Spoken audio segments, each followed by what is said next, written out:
tiene la parte humana, o sea, la parte del modelo humanista. Entonces, dentro de esta área y dentro de este modelo, podemos ver que existe la asignatura que se llama Derechos Humanos, Sociedad y Medio Ambiente. Dado este contexto, dentro de esta asignatura se encuentra este tema que ustedes ven con el número 3, que se llama Sistemas Socioeconómicos y su acción sobre el medio ambiente, considerando aspectos históricos, geográficos y culturales. Dado esto, si me puede poner la que sigue, por favor. Le estoy pasando, maestra, no se lo no s La anterior, lo que está el objetivo, por favor, chicos. aquí, ¿ahí? Eso.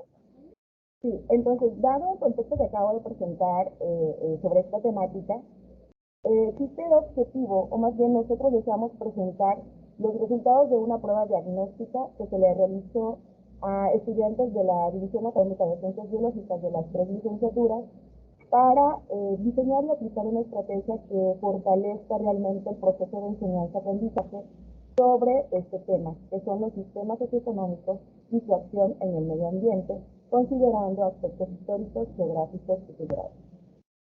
Como logran ustedes ver en esta diapositiva, pues pueden ver 6 fotografías. Estas 6 fotografías de algún modo nos dan o nos muestran nuestra identidad, nuestra historia en cuanto a nuestra cultura, digamos, aspectos históricos, culturales. Pero veamos el aspecto geográfico. Si me puede pasar la siguiente, por favor. También, como logran ver ustedes en esta diapositiva, la idea es considerar que las zonas arqueológicas, muchas veces nuestros estudiantes, probablemente como personas, las han visto o las han escuchado, y dentro de este tema de los aspectos socioeconómicos, ¿verdad? Para considerar el aprovechamiento de nuestro ambiente, ustedes pueden ver en esta imagen que dice arqueología mexicana y cómo estas personas o estas culturas prehispánicas utilizaban el ambiente para su beneficio y para su desarrollo. ¿Me puede pasar la siguiente, por favor? Bien, aquí podemos ver que en nuestra situación actual, quizás ya no estamos bajo un contexto prehistórico o histórico, sino una situación actual en la que ya ahora vamos a tener un tren Maya que va a hacer todo un recorrido y nos va a permitir hacer uso y aprovechamiento sustentable de todos estos recursos. Entonces, es muy importante que nuestros estudiantes consideren todo este conocimiento que de algún modo parece ser que no lo tienen como parte de su utilidad, ¿no? Vamos a ver la siguiente diapositiva, por favor. Bueno, antes de dar paso a los resultados, ustedes pueden observar que aquí dice Reserva de la Biosfera de los Tuxtlas. La reserva es uno de los ejemplos más complicados que podemos observar de cómo las personas, las sociedades, hacen uso de su territorio, de sus recursos. En ciencias biológicas son conocidos como bienes y servicios ambientales. Entonces, tener un aspecto histórico y además una ubicación geográfica y un respeto por nuestras culturas es importante para poder tener esta utilización y este aprovechamiento. Por favor, lo que sigue. Entonces, dada esta preocupación y este interés, se detectó, o más bien, se aplicó una prueba diagnóstica a 43 estudiantes de las 3 licenciaturas. En biológicas existe la licenciatura en biología, la licenciatura en ingeniería ambiental y la licenciatura en gestión ambiental. Entonces, esta prueba se realizó, bueno, se hicieron varias preguntas, pero algo que llamó muchísimo nuestra atención es que justamente se le pidió a los estudiantes que señalaran en un mapa que se encuentra, como lo ven ustedes ahí, en blanco, completamente en blanco, que señalaran por lo menos 3 sitios o 3 zonas arqueológicas de Tabasco y que además mencionaran, por ejemplo, la cultura a la que pertenecen y el municipio donde se localizan. Entonces, se observó que los chicos no supieron ni siquiera colocar el nombre de los 17 municipios. A ver si me puede pasar la siguiente, por favor. Entonces encontramos un dato muy interesante. El 80% de las personas que aplicaron la prueba pues desconocen la ubicación de los municipios del estado. Y además, o sea, sobre todo esto, la relación que existen o la relación con las culturas que existen, o sea, a la que nosotros pertenecemos, que en este caso son los olmecas, los mayas y los otros. Un dato importante es que en Tabasco existen 8 zonas arqueológicas y estas están ubicadas en 4 municipios del estado de Tabasco. Entonces no supieron realmente colocar y eso pues llamó nuestra atención. Sí puede hacerme la que sigue, por favor. Dentro de otros datos, entre otros datos, bueno, queremos destacar este otro, que consiste en que el 10% de esta población, de esta muestra, tiene nociones de la ubicación de las culturas. Es decir, pueden ubicar, por ejemplo, la cultura, existe la cultura olmeca, la cultura maya, pero no pudieron o no supieron colocarlo en el mapa. Entonces, por ahí no se alcanza a ver, pero el ejemplo que tenemos aquí dice, no sé los nombres de, dice aquí, no sé los nombres, solo sé que existen las culturas, pero no las sé ubicar. Y veamos lo que sigue, el último resultado que nos gustaría compartir con ustedes es que ninguno de los participantes mencionó que existe o que tuvo su injerencia a la cultura celta. También, como ustedes logran ver en esta diapositiva, aparte de los otros múltiples ejemplos que hay, decidimos escoger este donde dice esta persona que está en el municipio de Comalcalco, pero no lo supo localizar, que aquí existe una zona arqueológica y que también existe en Huemanguillo la zona arqueológica de la Venta. Cabe mencionar que estas zonas arqueológicas son de como las más conocidas, ¿no? Incluso a nivel nacional e internacional. Entonces, por lo menos tenemos por ahí algún pequeño dato que podemos respetar. Finalmente, nosotros concluimos que realmente existe la necesidad de fortalecer en nuestros estudiantes el conocimiento sobre geografía, el conocimiento sobre la cultura, porque con ello se va a facilitar el aprendizaje y la reflexión sobre el aprovechamiento que ellos pueden realizar de los servicios ambientales y de los bienes que nos ofrecen en la zona de Tabasco. Por ejemplo, reconocer que nuestras culturas prehispánicas nos han dejado un legado del cual se tiene totalmente desconocimiento. Entonces, como parte de esta temática en este encuentro, cabe mencionar que somos varias las profesoras, somos profesoras de las que partimos esta materia y hemos llegado a coincidir en esta preocupación. Entonces, como mujeres con sabiduría y con esta parte humanista, creo que podemos diseñar y aplicar una estrategia que realmente ayude a nuestros estudiantes en la división de ciencias biológicas a darle más solidez y darle más énfasis y digamos como un aprendizaje situado, una utilidad a este conocimiento sobre las administraciones arqueológicas, sobre nuestras culturas y sobre un poco más de geografía, ¿no? También concluimos que no es que los estudiantes no lo sepan, sino simplemente creemos que no lo recuerdan o lo olvidan porque consideran que a lo mejor es que no tienen ninguna utilidad. Pero como podemos ver y recordar en una de las diapositivas que presenté, ahora con esta con este importante trabajo que están haciendo a nivel de presidencia para darle proyección a la parte sureste con el Tren Maya, sí es muy importante que los estudiantes reconozcan que este conocimiento será muy valioso. De esa manera concluimos esta presentación y por nuestra parte esto. Agradecemos la presentación de Janet Cristina Jiménez Cuevas y damos paso a la presentación titulada Procesos de producción del conocimiento de los estudios de género en la División de Ciencias Sociales y Humanidades de la Universidad Juárez Autónoma de Tabasco, a cargo de Abigail Vázquez Rodríguez. Sí, es Abril Recursos Rodríguez y bueno, antes que nada, muy buenas tardes a todos. Me congratula bastante poder presentar esta ponencia en un día que creo que es importante para la resembranza. Y el nombre de la ponencia se titula Procesos de Producción del Conocimiento en la División de Académica de Ciencias Sociales y Humanidades en la Universidad del Sistema de Tabasco. Y esto forma parte de un tipo de análisis que considero es importante y que además puede ser replicable a una mayor escala. Y es el tipo de análisis que es necesario para permitirnos conocer el tipo de conocimiento que estamos produciendo y saber qué tipo de incidencia tiene y sobre todo, bueno, a quién estamos llegando, ¿no?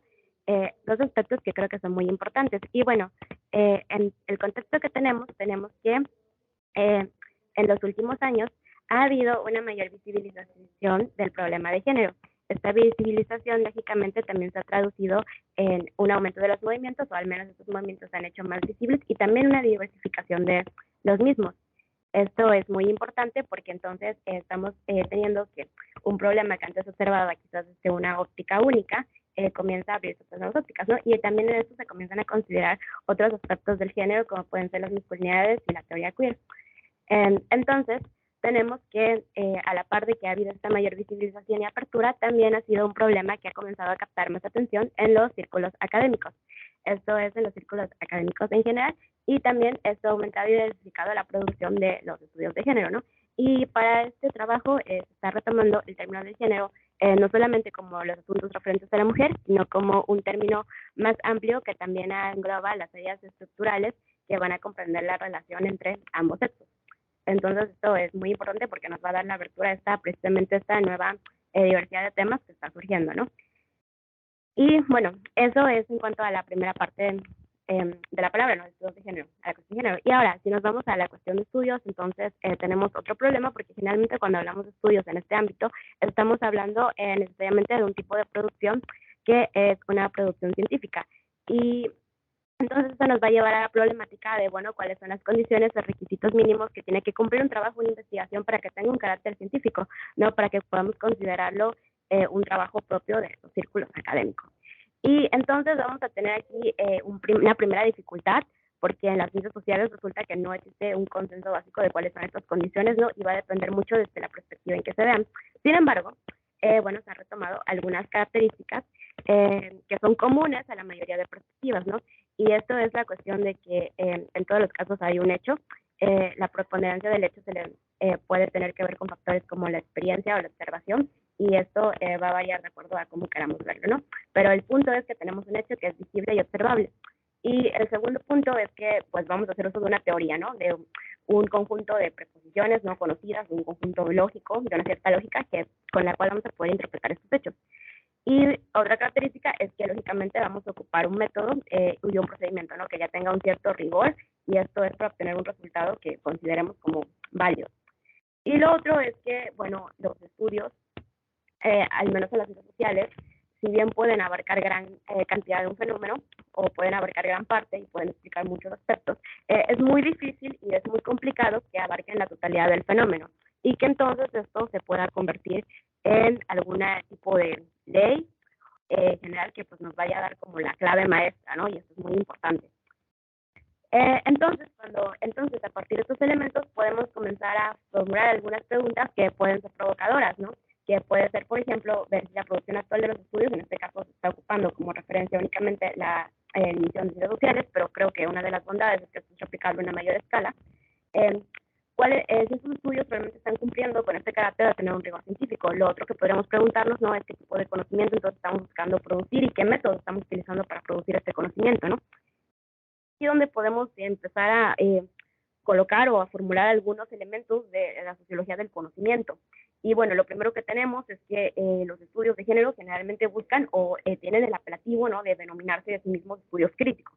Entonces vamos a pensar un poco en qué entender por un estudio crítico, y resulta que los estudios críticos generalmente tienen la particularidad de que se proponen no solamente realizar un análisis hacia la sociedad, sino también tener como una cierta incidencia, ¿no? Como incidir en una transformación o en un proceso de emancipación. Y esto va a ser bien visible en el caso de los estudios de género y sobre todo los estudios en favor de la mujer, o podemos pensar en minorías LGBT, porque entonces lo que tienen, aparte de que buscan la emancipación y que buscan la reivindicación de un sector, es que desde ahí ya tienen como una postura política y una postura social muy clara, ¿no? Generalmente cuando hacemos un tipo de estudio de género, desde el inicio, desde que lo estamos haciendo, ya nos estamos estableciendo en un cierto posicionamiento político, y esto va a ser un aspecto muy importante. Y esta cuestión de establecerse, de tener ya un posicionamiento político, de tener ya un posicionamiento social, la podemos observar desde la sociología en autores como Lowy, que lo que nos va a proponer Lowy es que toda la ciencia y el conocimiento se ve producido, pero también se ve condicionado en gran medida por la visión social del mundo que tenga el científico, ¿no? Y aquí ya tenemos, pues con toda esta cuestión, contra esta cuestión política, una visión muy clara, una visión que debe ser en favor de la mujer, ¿no? En favor de su emancipación y en favor de la emancipación de determinados grupos, su reivindicación también, ¿no? Y esto va a ser un aspecto muy importante, ¿no? Entonces, a continuación lo que me gustaría hacer son presentar algunos resultados preliminares, porque esta investigación se contempla en dos partes, ¿no? Una parte que sería una revisión documental de lo que se está produciendo, y la otra en la entrevista a determinados actores que están inmersos en este tipo de procesos, ¿no? Y bueno, me gustaría entonces presentar la cuestión de la revisión documental, y voy a comenzar como aclarando las fuentes que se retoman, ¿no? En este caso se están retomando principalmente dos fuentes, y una son la cuestión del catálogo bibliográfico que tiene la división, esto para poder ver el número de publicaciones y trabajos profesionales, y en el otro se están retomando los archivos de las dos revistas, dado que la división tiene dos revistas de divulgación académica, que estos corresponden a ecosociales y perfiles de las ciencias sociales. Y entonces lo que nos encontramos es que el interés por el género comienza a despegar, al menos en la división, a partir del 2016, que es donde comienza a tener una producción más estable, y que va a llegar a un máximo punto en el 2021, cuando va a ser el mayor número de trabajos producidos, que esto, entre el número de trabajos transaccionales y el número de artículos, corresponde a 12 trabajos totalmente nuevos, ¿sí?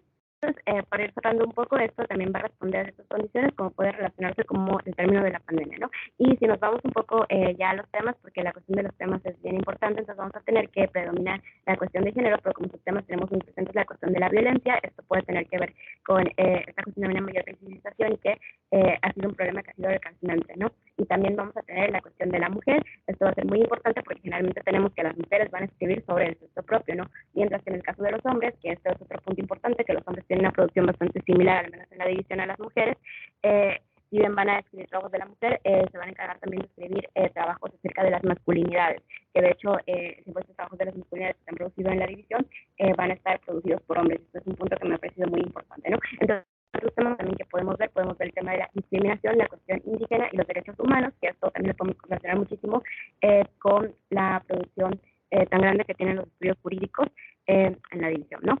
Y entonces esto nos va a interesar por diversas razones, porque la selección de los temas nunca es casual, y entonces retomando algunos autores, por ejemplo, de la sociología de la simetría, vamos a entender que los intereses se van a articular no solo en base a los intereses que tiene el propio autor, sino también los intereses que puedan tener editoriales, que puedan tener distintos grupos o comitivas, ¿no? Esto va a ser muy importante porque entonces nos van a poder ayudar entonces a perfilar un poco un panorama general, ¿no?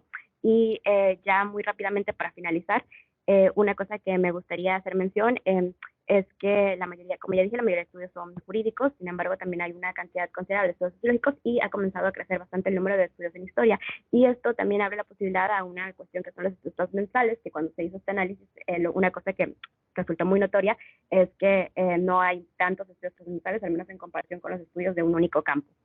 Y ya, como último punto, creo que lo que tiene esto y lo que me gustaría plantear aquí es sobre todo que sea un poco provocativo, ¿no? Provocativo en el sentido de que nos ayude como siempre a pensar en una revisión crítica, y siempre a pensar en qué tipo de construcción estamos produciendo, ¿no? Porque sobre todo pensamos que es un tipo de estudio que busca una reivindicación de un grupo, pero también hay que pensar qué tan accesible, por ejemplo, puede ser para ese grupo, y creo que por este tipo de preguntas de quién produce, para quién produce, deberían estar siempre presentes como el momento de hacer una revisión de lo que se está haciendo. Y es por eso que esto pienso es explicable y escalable no únicamente en un nivel inicial y incipiente en la división, sino en un nivel general en la universidad y en otras universidades. Con esto me gustaría terminar. Muchísimas gracias por su atención. Gracias, Agradecemos la participación a Abril Vázquez Rodríguez y damos paso a la participación titulada Caracterización de conductas de hostigamiento y acoso sexual en estudiantes mujeres de la División Académica Multidisciplinaria de Comalcalco de la Universidad Juárez Autónoma de Tabasco, a cargo de Yesenia Peralta Jiménez. Adelante, maestra, por favor. Chequemos que sus diapositivas se estén proyectando, por favor, con el maestro Sí, Custodio. sí, voy a proyectar la diapositiva de la doctora, si me permite tantito. ¿Sí? Ok, le agradecería a la ponente, a la doctora, si me podría decir en qué momento voy cambiando para que vayamos siguiendo la secuencia. Gracias. Sí, buenas tardes. ¿Sí me escuchan? Sí, doctora. Adelante. Ok, sí, podemos correr la siguiente, por favor. Ok, bien, este trabajo es muy importante para nuestra división y creo que para toda la institución educativa. De entrada es importante destacar que nuestra población a nivel nacional de mujeres pues es de 64.5 millones de mujeres, lo que representa el 51.2%. Y este dato pues no se deja a un lado cuando nosotros hablamos del tema de violencia. Como vemos aquí en la diapositiva, el 70.1% de las mujeres en México en algún momento de su vida han reportado haber vivenciado algún tipo de violencia. Y en el estado de Tabasco, este dato va en incremento. Aquí podemos ver que ha aumentado de 2015 a 2021 de un 55.8% a un 68.7%, lo cual es un dato que pues ya es bastante alarmante.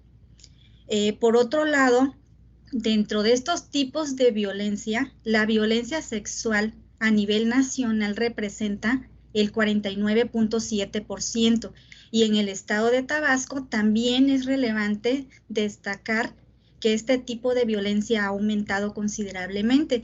Vemos que pasa de 2015 de un 30.7% a un 46% en 2021. Son datos que tenemos que considerar, trabajar en ellos y no minimizar por ningún motivo.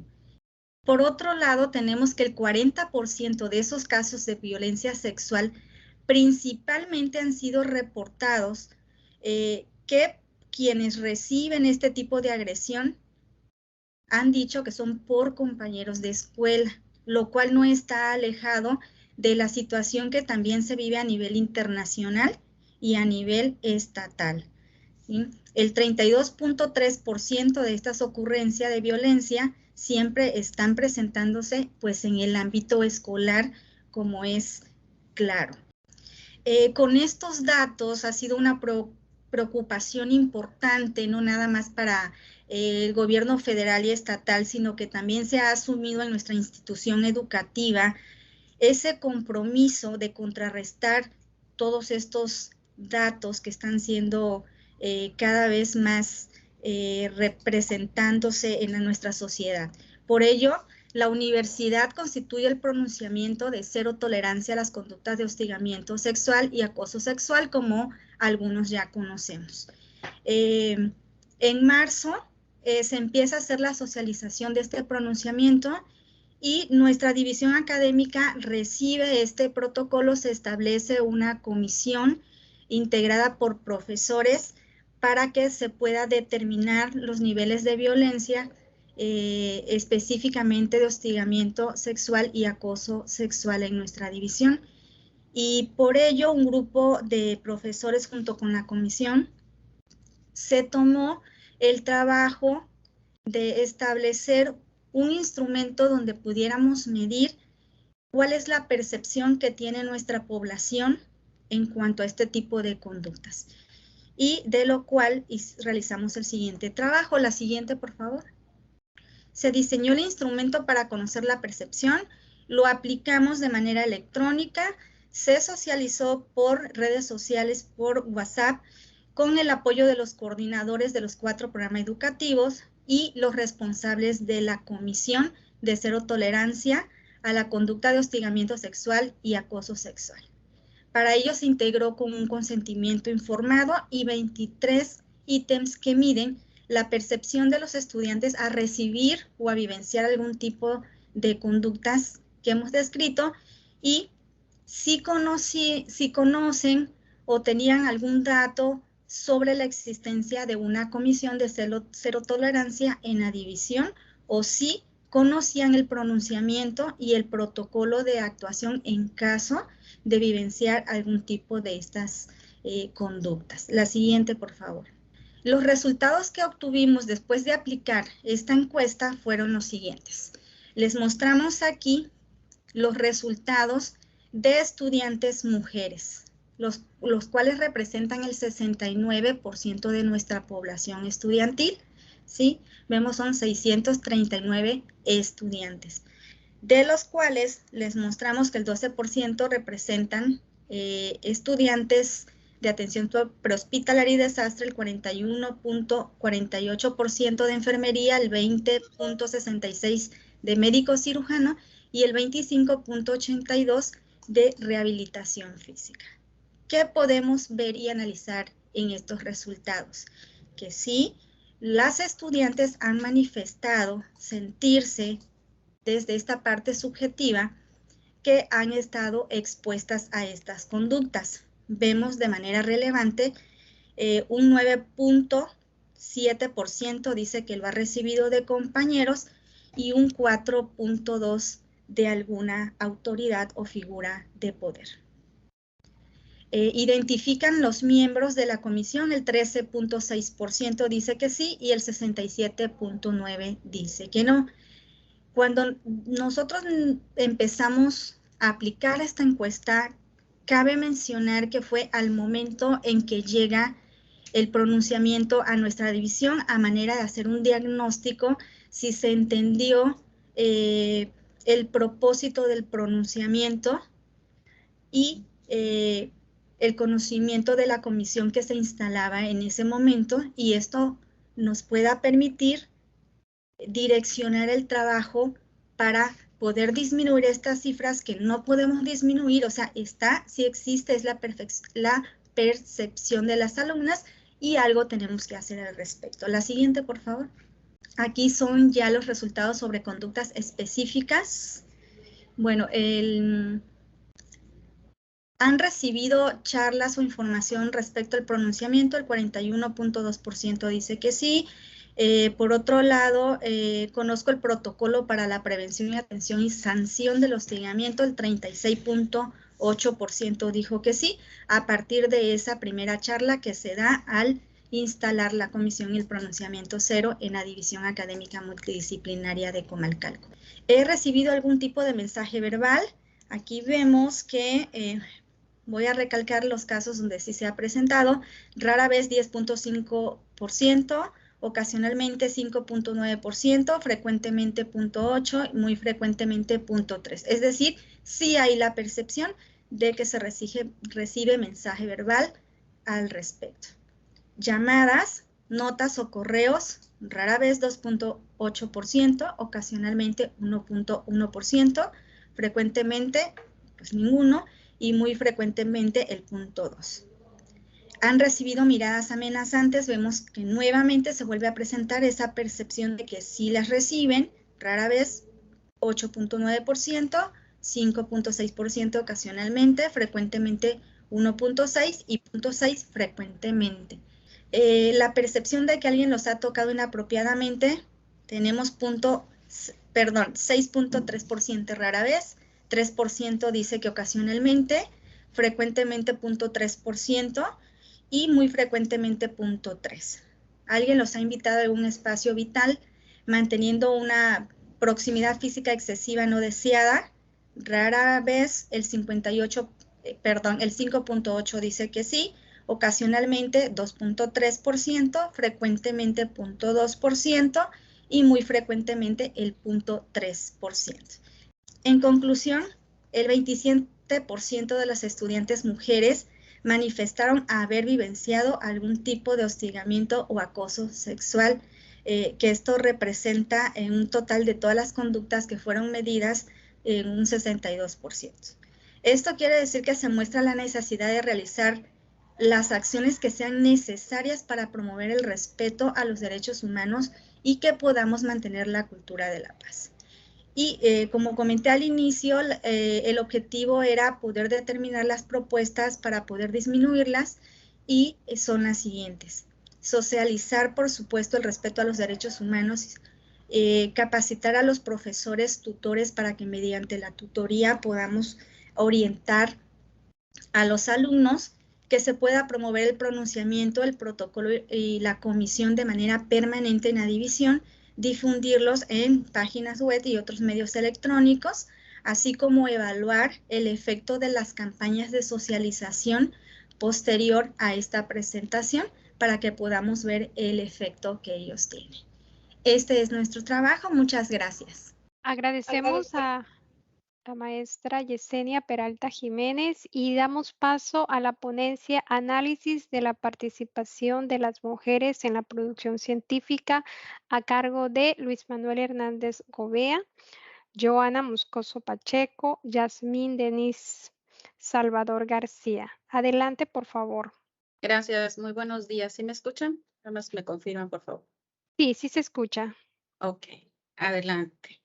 Bueno, nosotros somos de la División Académica de Ciencias Económico-Administrativas y bueno, uno de los principales puntos que queríamos investigar, indagar, saber qué es lo que pasa en sí con la presencia de la mujer y no solamente en la historia, que como vemos aquí les hemos puesto dos pequeños mínimos ejemplos ante la gran diversidad que existe de la participación de la mujer en diferentes ámbitos, ¿no? Aquí tenemos la historia de Rosa Parks, que fue arrestada, enjuiciada y condenada por no acatar una orden de ceder una silla en un transporte público a una persona blanca.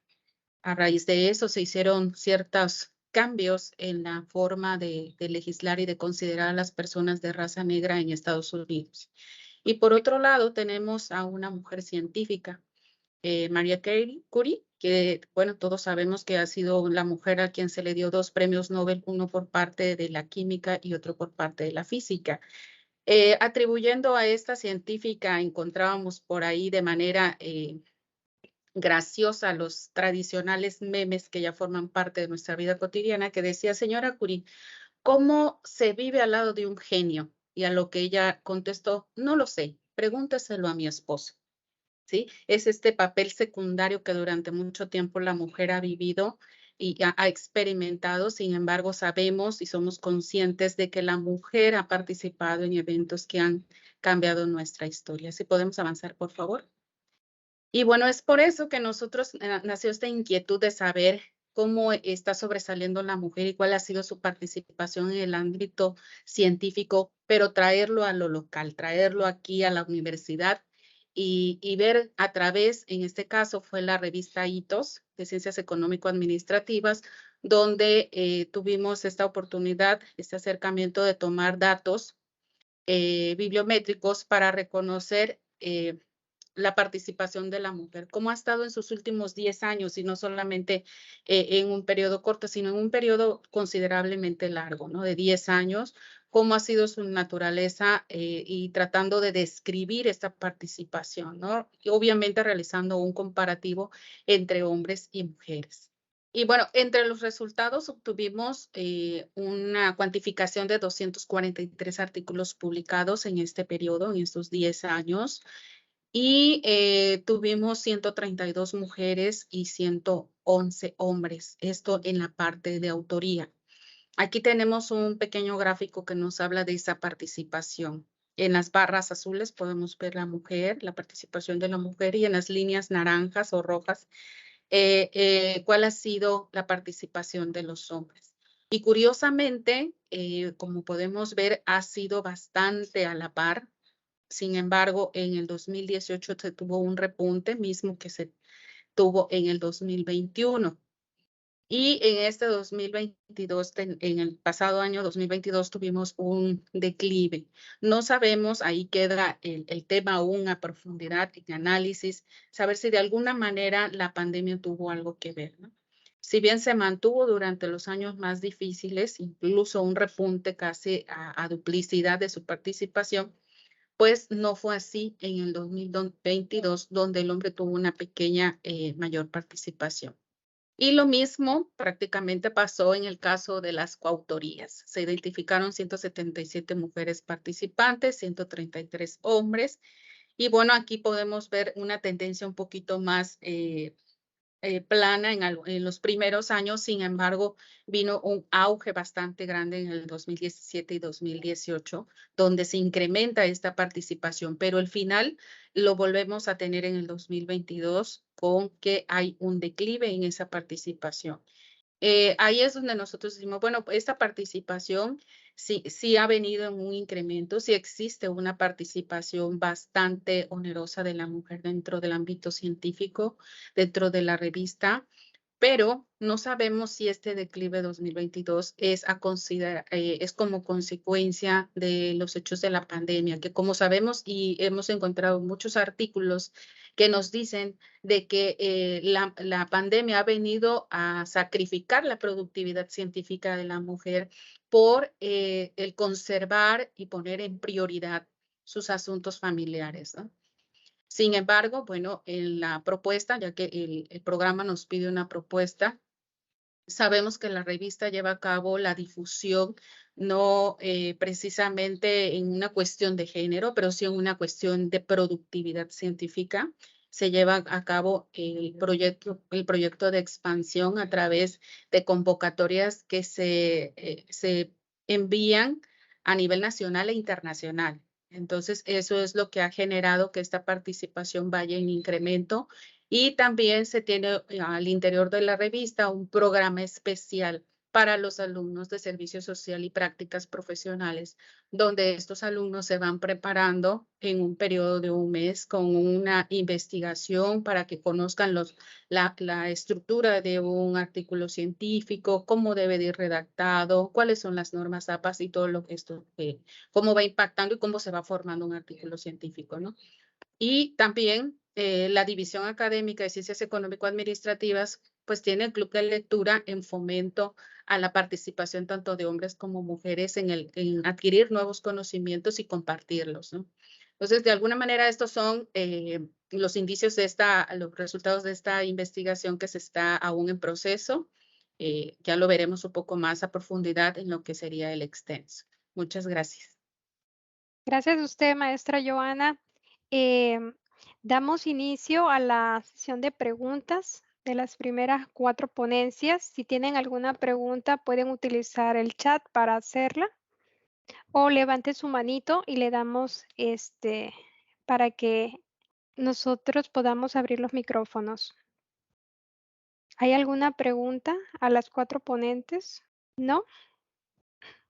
Bueno, entonces continuamos con nuestro programa y damos paso a la ponencia titulada Investigación histórica sobre la pobreza y el aumento de las enfermedades en la sociedad mexicana en la década de los 90, a cargo de Raquel López García.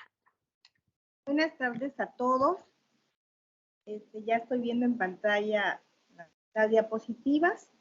Bueno, vamos a empezar con este tema. Este tema pues es una investigación histórica que tiene como objetivo analizar la relación entre la pobreza y el aumento de las enfermedades en la sociedad mexicana.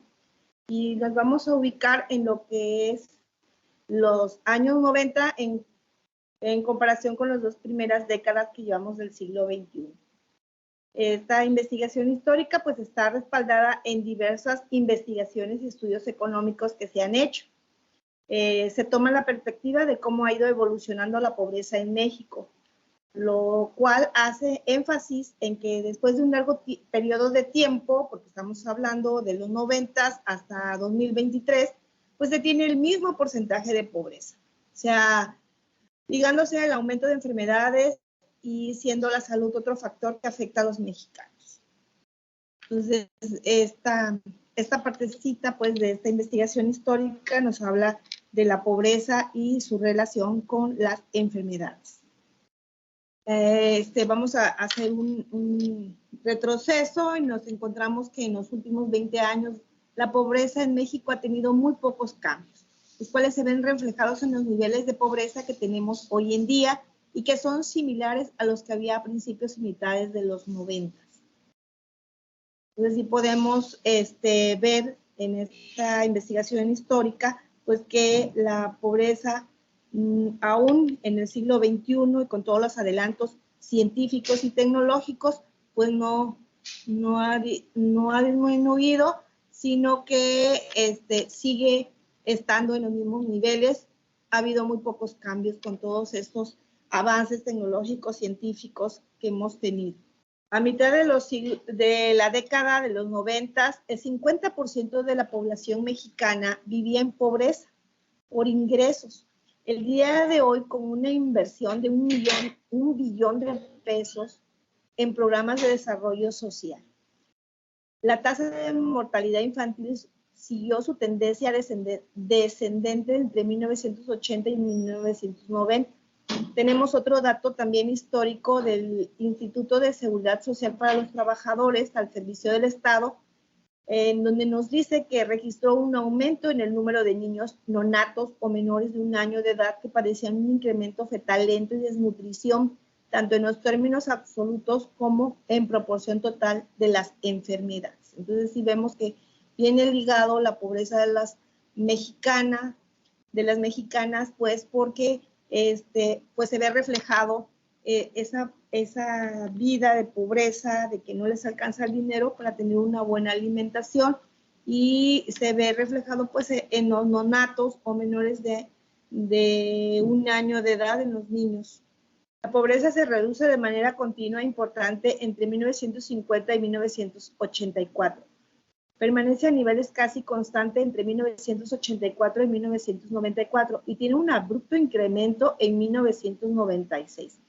La leve y efímera recuperación económica de 1989 a 1992 resultó en una disminución de la pobreza, pero esta todavía estaba por encima de los niveles de 1984. La tendencia no continuó entre 1992 y 1994, probablemente debido a la desaceleración de la tasa de crecimiento, pero la pobreza aumenta de manera muy marcada con la crisis del peso en 1995. Durante 1996 se observa un proceso de empobrecimiento generalizado en el aumento de la pobreza, sobre todo a costo de las clases medias. O sea, ¿qué nos dice aquí? Que la clase media pues es la que más sufre esta crisis en estos años antes mencionados. Claramente uno de los factores determinantes de la evolución de la pobreza ha sido el comportamiento macroeconómico. Desde la primera mitad de los 70, México perdió la estabilidad que le caracterizaba y ha enfrentado crisis económicas recurrentes en 1976, 1982, 1986 y 1994. En parte importante, la crisis se explica por las malas decisiones de la política económica, pero también se explica por la vulnerabilidad de México al comportamiento de variables externas, los precios internacionales del petróleo en 1982 y en 1986 y la tasa de intereses externa y los flujos de capital en 1994. En el periodo reciente, la situación económica de México también se vio afectada por la mayor incertidumbre generada por la presencia de actos violentos y el proceso de transición en un sistema político más democratizado y abierto. Las investigaciones que se tienen señalan que la década perdida en 1980 tuvo efectos sociales y dramáticos, que la crisis de diciembre de 1994 echó por tierra los logros alcanzados durante la primera mitad de la década de los 90. El autor Orduño y González en 2000 señala que la pobreza alcanzó el 50% de la población mexicana en 1994. Otros como Julio Budnik y Enrique Hernández denuncian que la realidad es más dramática de lo que tratan de maquillar las cifras oficiales y hablan que el número de pobres de la República Mexicana subió hasta una cuota del 70% en 1989. Otros autores marcan pues que de 1984 a 1994 ganan espacio sobre todo los sectores más ricos, y durante el 96 se observa un proceso de empobrecimiento generalizado en el aumento de la pobreza, sobre todo a costa de la clase media. Aquí vemos que la clase media es la que sufre todo esta embestida de las políticas económicas que hemos tenido en los gobiernos anteriores. Es la más sufrida y por lo tanto México, esa población que es el segmento pues de ese nivel económico de la clase media, pues es la que se ve más afectada. A partir de 1996 la pobreza se reduce de manera continua hasta el 2006 y para este año se revierte, se revierte totalmente el incremento observado. A mediados del decenio de los 90, entre estos 2 años, el porcentaje de población en pobreza alimentaria cae el 62%, lo que implica que 21 millones de personas alimentación. En 2006 se presenta el menor nivel de pobreza durante el periodo de 60 años. Entonces aquí vemos una gráfica de México en incidencia de la pobreza. En el cuadro 1, que es el crecimiento de la población en pobreza a nivel nacional, pues vemos todos los años de 1970 hasta el 2012, donde vemos por año los millones de pobres en México. Nos vamos a ubicar en el 2012, bueno, estamos en 1970 y teníamos 31.450.000 personas pobres en México. Y en el 2012 estamos en 54 millones de pobres. Entonces aquí podemos ver en comparación de estas décadas cómo ha habido un incremento de 2012, 2010, 2012, cómo se van incrementando pues los millones de pobres. Concluimos que el modelo económico adoptado por las diferentes administraciones públicas en México y la implementación de las estrategias económicas ha generado una mayor desigualdad entre los grupos sociales y las afectaciones en la salud. Otro factor ligado a la pobreza con el aumento de las enfermedades en la sociedad mexicana.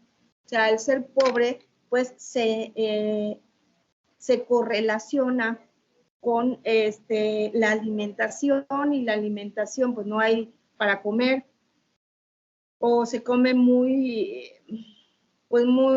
no de acuerdo a lo que debería tener la dieta del mexicano, y esto va a repercutir en su salud. Entonces podemos hacer estas conclusiones, y de hecho pues aquí en México tenemos pues las clases que son pobres,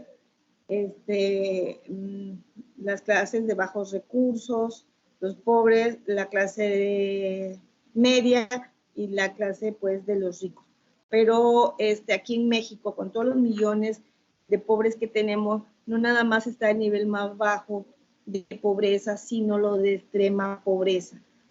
Está considerado dentro de un nivel pues de pobreza, pero extrema pobreza estamos diciendo que millones de mexicanos pues no tienen un salario mínimo, están viviendo pues al día, no reciben un salario, incluso salen a la calle a buscar qué comer, qué alimentos tener. Vemos que en las zonas rurales pues también que no cuentan con un salario mínimo y que están haciendo producir el campo, pues tampoco tienen ni un salario mínimo ni tampoco tienen seguridad social como es la salud, no tienen ellos a dónde acudir, un centro médico que sean atendidas las enfermedades. Entonces esto hace que dentro de la clase baja de pobres que existen en México pues se sume a la de extrema pobreza, que no siquiera tienen para comer, mucho menos van a tener para ir al doctor o acudir a una clínica. Sería todo de mi parte. Muchas gracias. Agradecemos a la maestra Raquel López García por su participación y damos paso a la ponencia titulada Buenas prácticas en el proceso legal de adopción en México, a cargo de Gloria Ángela Domínguez Aguirre, Renan García Falconi, Saraí del Rosario Valencia Benito. Adelante, por favor. Hola, buenas tardes. Yo quiero abrir mi cámara, pero mi cámara no quiere abrir. Entonces voy a estar y nada más con mi foto de perfil. Muy bien, pues yo les voy a conversar en este mediodía un poco acerca del proceso de adopción en el país, de las buenas prácticas que rodean el proceso de adopción. Y primero me quiero referir a lo que representa la adopción. De acuerdo a la Suprema Corte de Justicia de la Nación, la adopción surge como una medida excepcional que busca la restitución definitiva del derecho de la niñez a crecer en familia. De esta manera, se convierte en una acción legal que tiene una implicación emocional al mismo tiempo, ¿no? A través de la adopción se pretende devolverle a niños, niñas, adolescentes su derecho de vivir sanamente en familia, en una familia que pueda recibir a estos menores de edad en adecuación de sus necesidades particulares, ¿no? Que es sabido que las personas que han sido entregadas en adopción o abandonadas también o retiradas por el Estado por malos tratos, necesitan una familia que pueda cubrir los cuidados que se consideran para una persona en vulnerabilidad, ¿no? Para esto, estas personas necesitan tener cuidados parentales adecuados. Aquí es importante aclarar algunos puntos, ¿no? El procedimiento de adopción es efectuado por el Sistema Nacional DIF, que es el organismo que regula esto en nuestro país. No tenemos en nuestro país una ley nacional de adopción, lo cual hace también más complicada esta situación. Algunos estados tienen ley estatal, entre ellos Tabasco no la tiene. Son muy poquitos, creo que son como 4 o 5. Ahorita no tengo los datos de los nombres de los estados que sí lo tienen, pero al no haber un proceso homologado en todo el país sobre la adopción, hay algunas entidades donde se realizan buenas prácticas y otras donde no se tienen las buenas prácticas, ¿no? De esas buenas prácticas también dependen de la capacitación y la sensibilización que el personal tenga hasta el tema. Vamos a tratar de acotar un poco lo que son las buenas prácticas, que hay una definición que alude a la experiencia guiada por principios, objetivos y procedimientos apropiados o pautas aconsejables que se adecúan a una determinada perspectiva normativa o un parámetro consensual. Es decir, es todo aquel proceso con cierta metodología que lleva a resultados positivos que favorezcan una intervención o bien un fin, ¿no? Un fin determinado. Es decir, que generen eficacia, que demuestren eficacia y utilidad. En este caso, las buenas prácticas serían aquellas que desde el momento que inicia un proceso de adopción reciban con información adecuada a los aspirantes a ser padre y madre adoptivo o padre o madre, a la vez que hasta el final se integre el niño, niña o adolescente a este ambiente familiar de una manera adecuada, teniendo información adecuada y sabiendo que no termina el proceso en el momento en el que esta persona llega a su nuevo hogar, sino que va a continuar durante mucho tiempo para la propia estabilidad de este niño, niña o adolescente. Es un trabajo, el que presento es un trabajo de un estudio cualitativo, exploratorio y transversal. Es parte de una investigación realizada con 50 participantes, que son hombres y mujeres, que han realizado o están en un proceso de adopción de por lo menos un infante en nuestro país. Se trabajó a través de una guía de 10 preguntas aquí en el país. Siguiente, por favor. Voy a presentar algunas expresiones que dan cuenta de las buenas prácticas que perciben las personas aspirantes a adopción. Se percibe la presencia y la ausencia de las buenas prácticas, ¿no? A pesar de no tener una definición concreta sobre las buenas prácticas, digamos como el sentido común o la parte emotiva involucrada durante el proceso puede hacer distinguir en los aspirantes lo que se considera favorable y no tan favorable. Uno de los puntos importantes es que se perciben a través de la atención a las personas involucradas. Voy a leer textualmente algunos testimonios. Durango se menciona como un estado que sí tiene buenas prácticas. sí creo que tienen buenas prácticas y están en continua mejora. Sinaloa para nada. Sus prácticas dejan mucho que desear y no se basan en los niños, niñas, adolescentes, sino en la burocracia. Sí, existen buenas prácticas y bases para llevar a cabo los procesos de adopción. Sin embargo, a veces el personal es el que le falta conocimiento. Como buenas prácticas se señalan las siguientes. Esos son también testimonios de lo que distinguen las personas. En la entrega de la carpeta, que es el expediente, el cual se lleva a cabo todo el proceso, en la asignación de niños, niñas, adolescentes con respecto a la información, la convivencia, la supervisión y en el seguimiento después de la llegada a casa.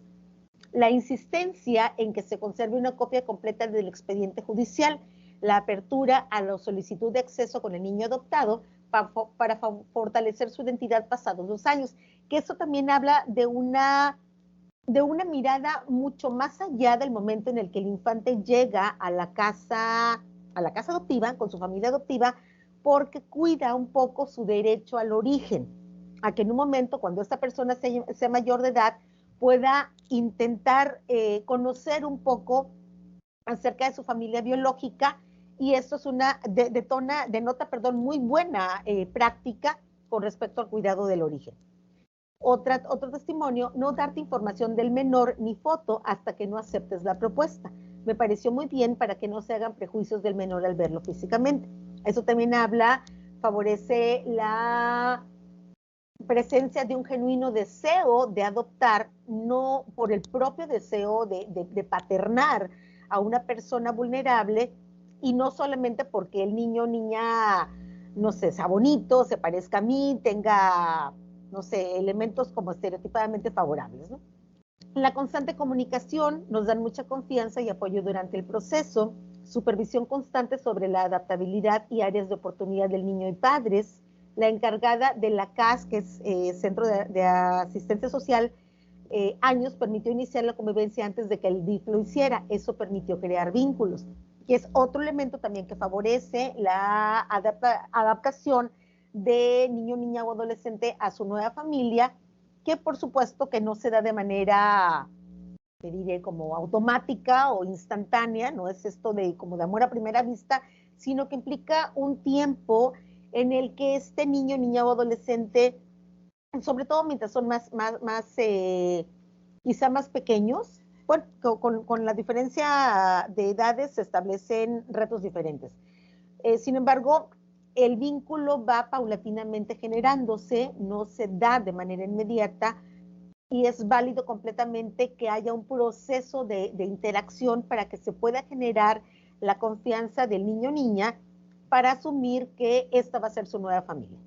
Las sugerencias, hasta aquí los testimonios, y las sugerencias que hacemos con respecto a este trabajo es incorporar la capacitación socioemocional en prestadores de ese servicio, porque de pronto lo que se ha sabido es que en el proceso administrativo de la adopción intervienen personas quizá muy ajenas al proceso de adopción, a las implicaciones emocionales que se tienen, y por tanto que no tienen la sensibilidad adecuada para poder entender que todo lleva un momento, entender la ansiedad de los padres y madres que esperan a un hijo, entender que el hijo o a la hija no fácilmente se va a incorporar a un ambiente familiar nuevo, sobre todo viniendo de una situación traumática que implica el abandono o bien la permanencia en centros de asistencia social.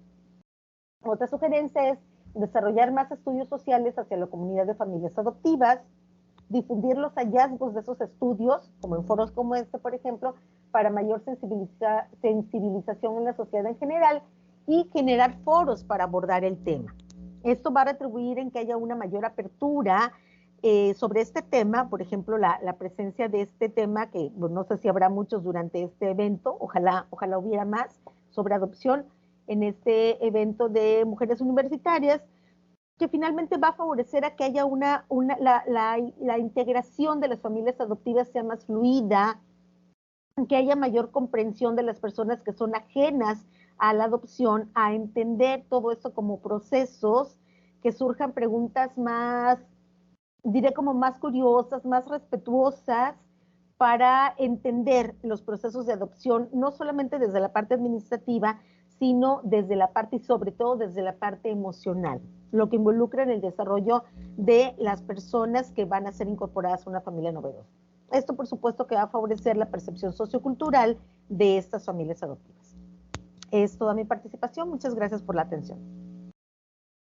Agradecemos a Gloria Ángela Domínguez Aguirre por la participación y damos paso a la ponencia Ambiente Alimentario y Situación de Riesgo de los usuarios de un comedor comunitario en la zona periurbana Guayacán, en Hermosillo, Sonora, a cargo de Oliver Joaquín Guadalupe Moreno, Hugo César de la Torres Valdés y Eduardo Alberto Gómez Infante. Adelante, por favor.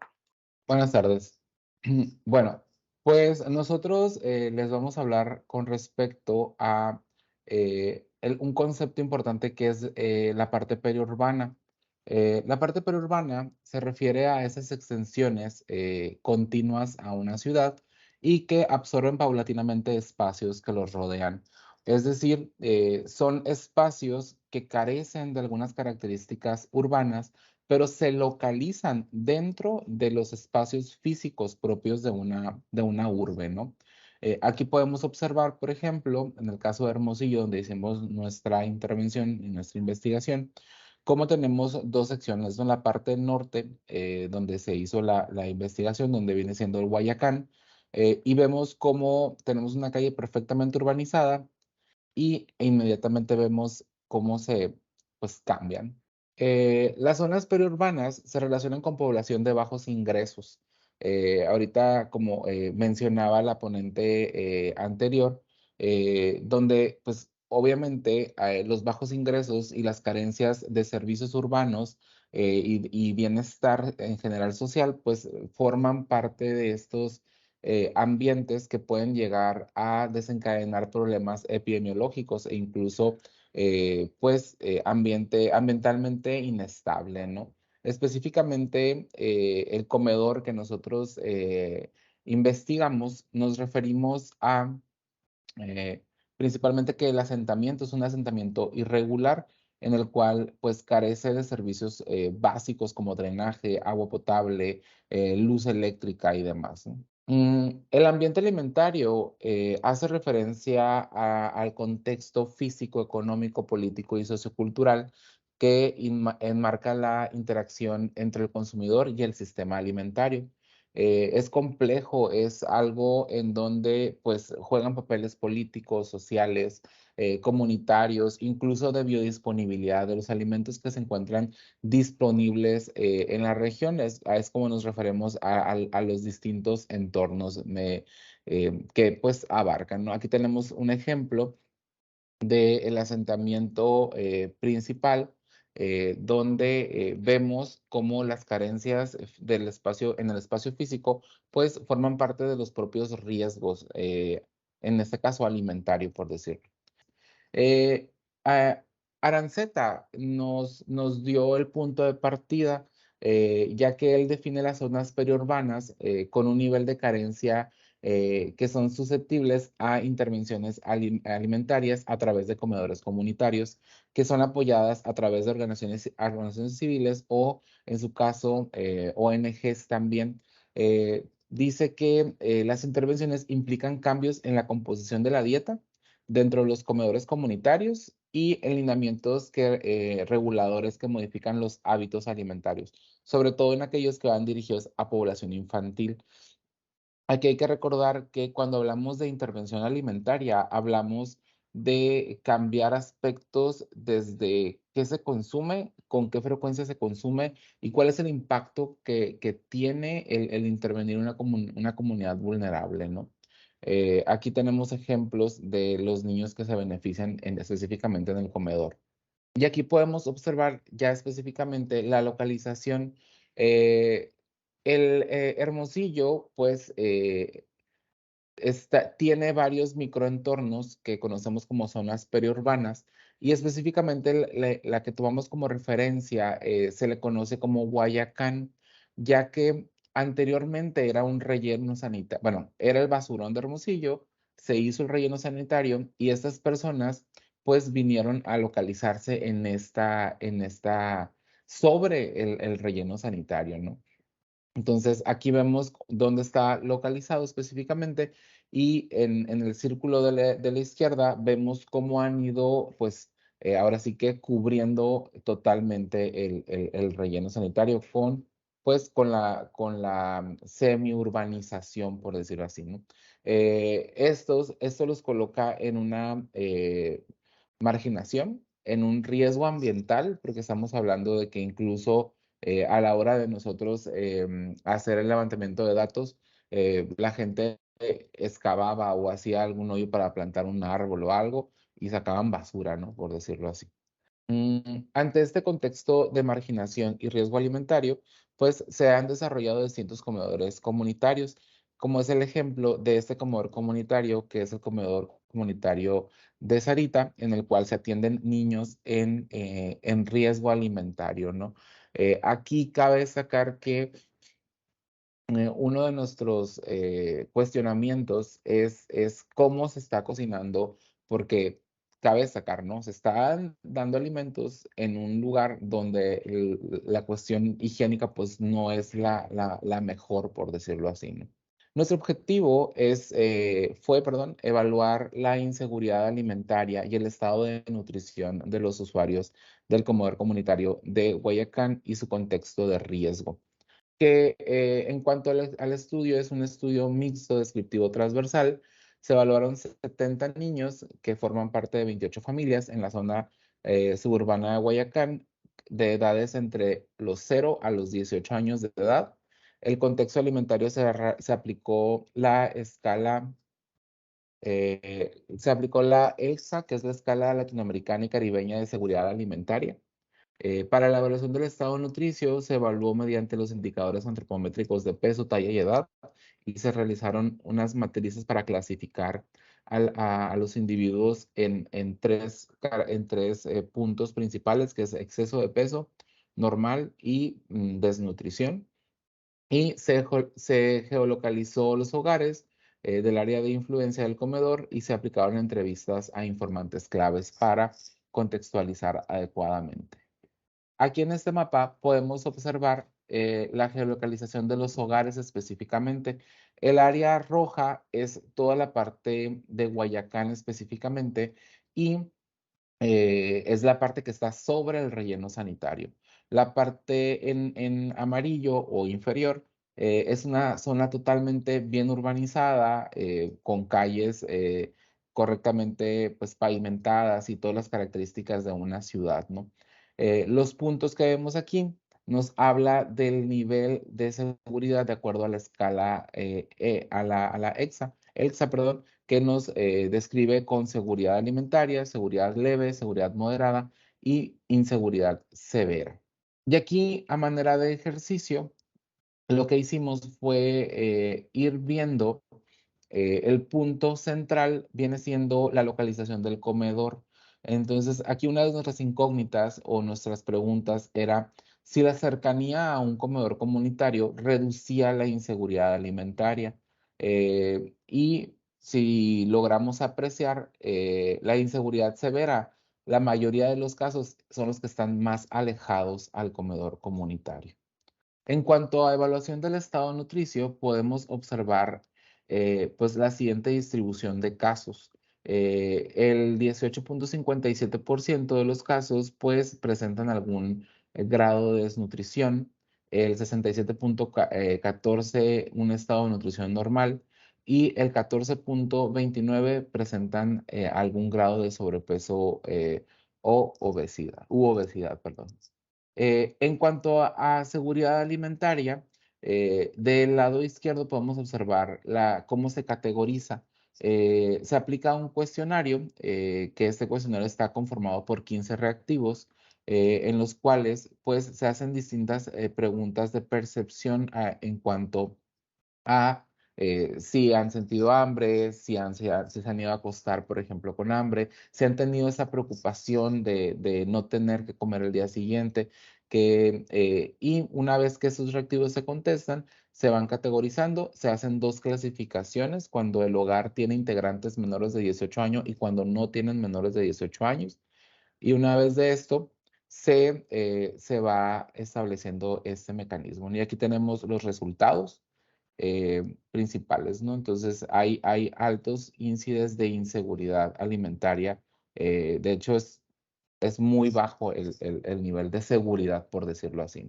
Aquí tenemos la correlación entre estado de nutrición e inseguridad alimentaria.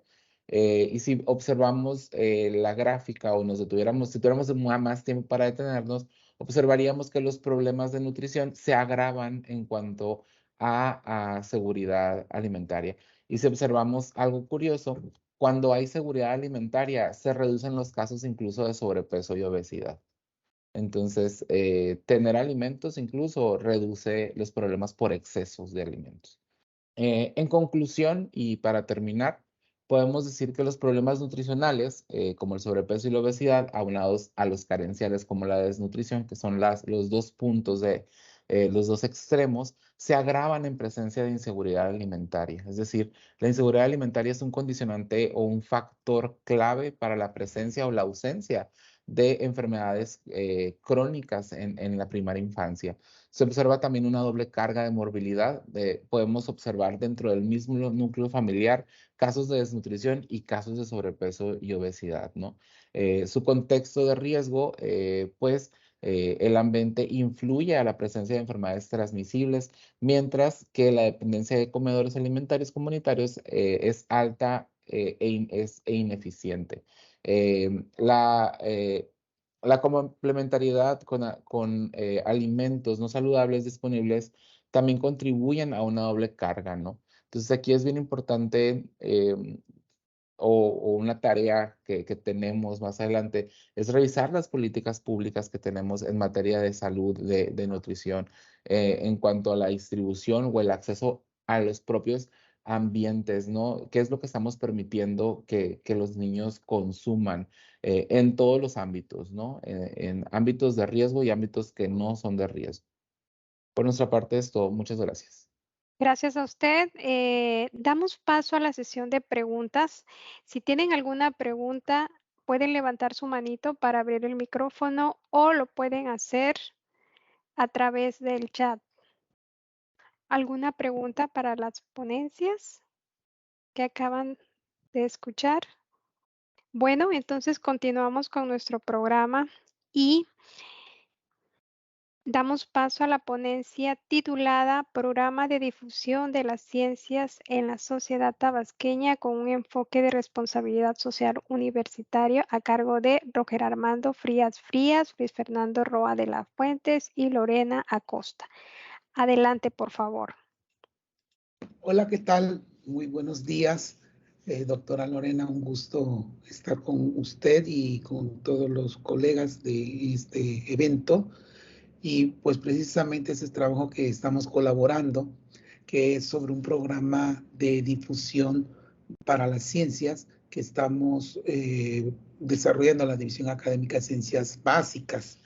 Uno de los problemas que nosotros hemos detectado es la baja matrícula que tenemos dentro de nuestra división académica en algunas de las carreras, que si bien en el pasado hubieron algunas políticas que nos apoyaron para evitar la deserción universitaria, actualmente pues no está funcionando porque se regresó a que estas carreras recibieran alumnos de segunda opción. Entonces, también por otro lado hay que tomar en cuenta que ese es un problema multifactorial. En la sociedad hay un desconocimiento total, digamos, del potencial que tienen estas carreras científicas, de la que oferta la División Académica de Ciencias Básicas. Son pocos los alumnos que escogen de este tipo de carreras. Específicamente las que tienen baja matrícula son matemáticas, química, física, actuaría y ciencias computacionales, que si bien tienen profesores con una gran habilitación docente y profesional, pues pocos son los estudiantes que han estado últimamente mirándolas como una opción educativa. Entonces, si bien a nivel central se promueven las carreras de la universidad, a través de ferias profesiográficas, a través del consultorio psicopedagógico, nosotros consideramos de que es necesario un plan de acción emergente de difusión para las carreras científicas. En términos generales, sabemos que las carreras científicas usualmente son de baja demanda.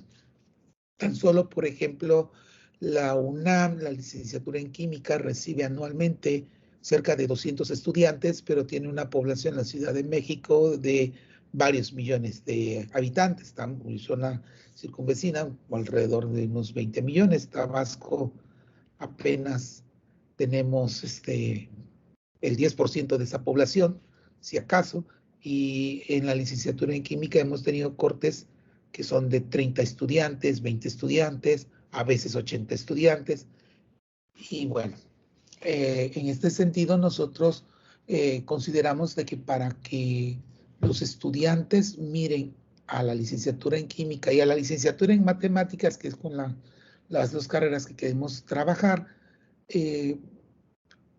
rescatar del pasado un programa de difusión que se mantenía, era visitar a los estudiantes, visitar a sus planteles educativos, darles conferencias, etcétera. Entonces, darles las bondades de estas carreras.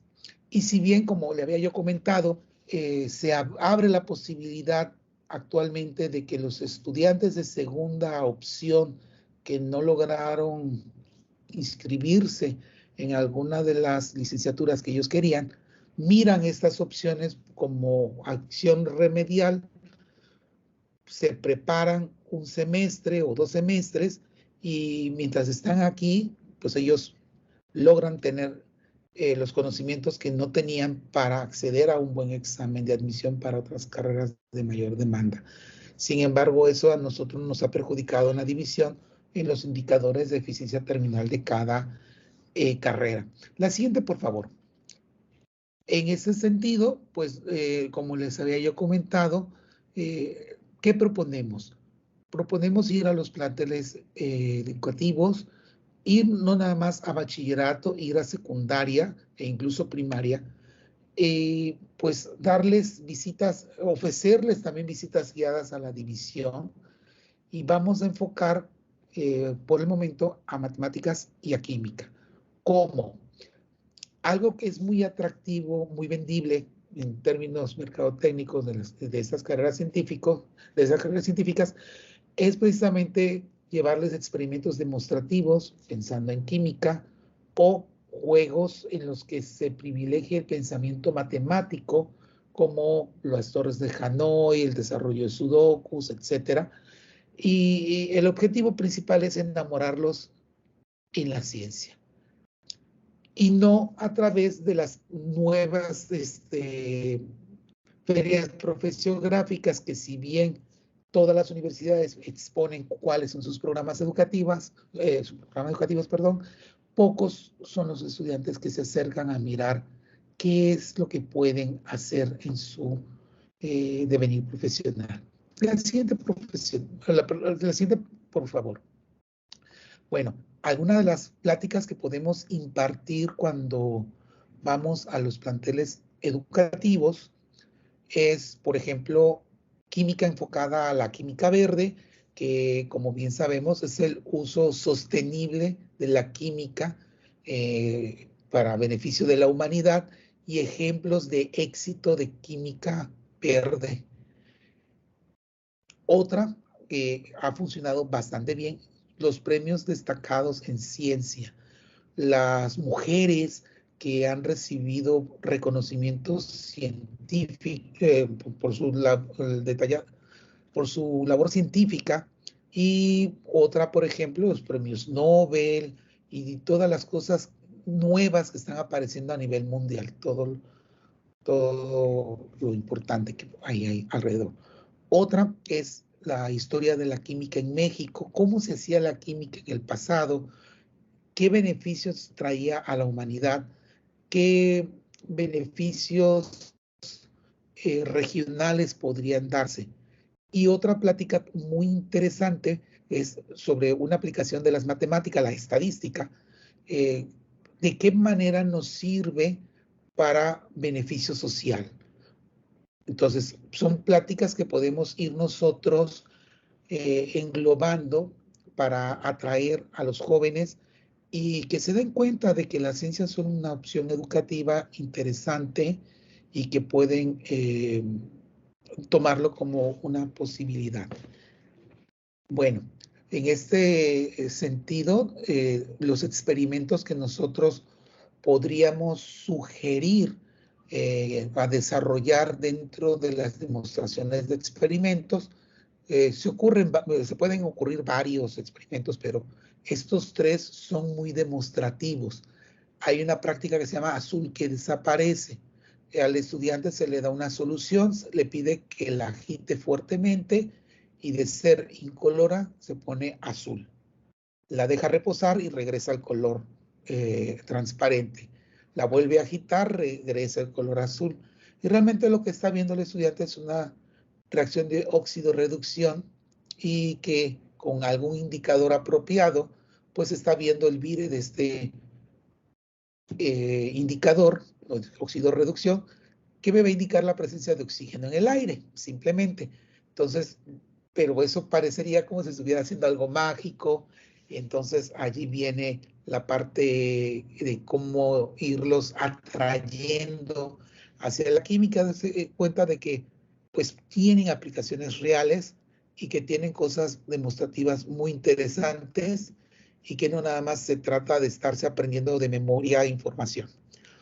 Otra es aprovechar la teoría ácido-base y hay una forma en que los estudiantes pueden, digamos, convertir el agua en vino. Bueno, realmente no es agua, es una solución con un indicador apropiado que es incoloro bajo ciertas condiciones.